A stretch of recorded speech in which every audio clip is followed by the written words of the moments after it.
Wow, thank you to everybody here because I know you've made a difference. I'll tell you a little bit about myself. I was a little tacker just like that, running around, doing basketball, running, swimming, and I grew up on the shores of Lake Macquarie where everyone's next door neighbour had a windsurfer or a laser or even a scud that were prepared to lend out. We couldn't afford one and we were allowed to sail it and had to be home in time for the ABC News.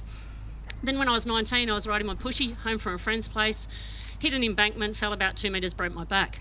And when I was lying in hospital, 2 guys in chairs who played wheelchair basketball came in and said, "Do you want to try wheelchair basketball?" Some of you might not know this story. And that's interesting. And then the physio said, as I was lying in bed for 2 months shooting baskets with a little foam ball through a little Perspex backboard on a string, "Would you like to practice some wheelchair basketball?" And so part of my rehabilitation was wheelchair basketball. 5 Paralympics and 2 silvers and a bronze later, I came from Beijing, and in my email in tray from Sailors with Disabilities is an invitation to try out for the Sydney to Hobart. I'm a risk taker, but I'm like, ooh. 2 weeks later, there's another invitation, smart marketing. "Would you like to come for a sail on Sydney Harbour on a Wednesday afternoon twilight on a 54-foot yacht with the crew that's sailing to Hobart at the end of the year?" Bring it on. So I wheeled down the wharf and it was like coming home. And I think for me, it's rediscover sailing. It was coming home. A guy came down with a guide dog. I'm like, that's awkward. He's by far the best sailor at night. The 2 guys on the foredeck had no legs, perfectly designed for going through the waves at night, changing sails. It was fantastic. We got to Hobart and Dan Fitzgibbon, who won a silver medal in Beijing sailing, saw the documentary, Disabled Body Sailors. This is in little letters, able-bodied sailors in big letters. Fitzy rang me, and 12 months to the day, I saw Sailors with Disabilities off on the wharf to Hobart. I went up to Royal Prince Alfred Yacht Club, who are having a welcome home for us this Sunday, and got on the boat, or on the way, or not in the car, but before that, I'd actually read the How to Sail, How to Trim the Jib book. And I got down to the wharf, and there's Tim Lowe, Dan's mate, helper, and he's a gold medalist, mate, because he was our coach at the Paralympic Games. He was amazing.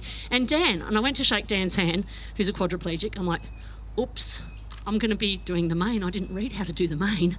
And I looked at the boat and there's a spinnaker. And we got back to the wharf. Fitzy and Tim said, "Do you want to come to Miami next week? High school, teacher school, holiday, summer." Twist my arm. Okay, off we went to Miami. We won our first 3 regattas and that was in January last year. March last year, I came down to talk to some people at the IOS about a small aid organisation I'm setting up to use sport to change the world. And I'm in the office with Chris Nunn, head coach of the Paralympic Games, bawling my eyes out as Nunny's saying, "You can't have the 2 sports, Tesh, you can't have wheelchair basketball and sailing." And retired from wheelchair basketball, made a good crack at sailing. I've given up most weekends, every school holidays. It used to be I'm going to Alabama to play wheelchair basketball. Now it's I'm going to the south of France to go sailing. And I didn't believe it was going to happen in Sydney. I thought if I try really, really hard, Discover Sailing would take me on an adventure, maybe into Rio. So coming home from the Games with this is, for me, only just reinforcing what sailing is and what sailing stands for.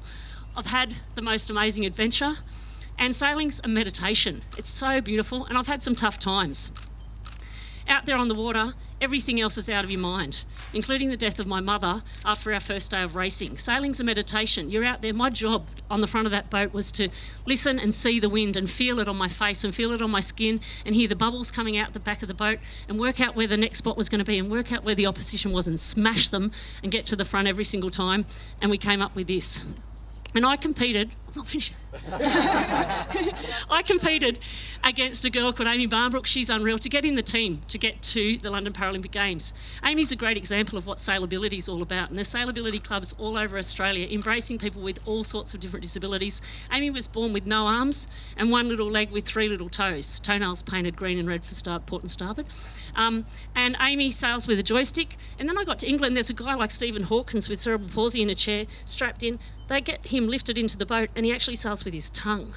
So Fitzy, my sailing partner, who's a quadriplegic guy, strapped into the boat with a sip and puff mechanism to cant the seat, he hasn't got a disability compared to some people. So for everybody out there, I challenge everybody, disabled, not disabled, go out there and discover sailing or rediscover sailing.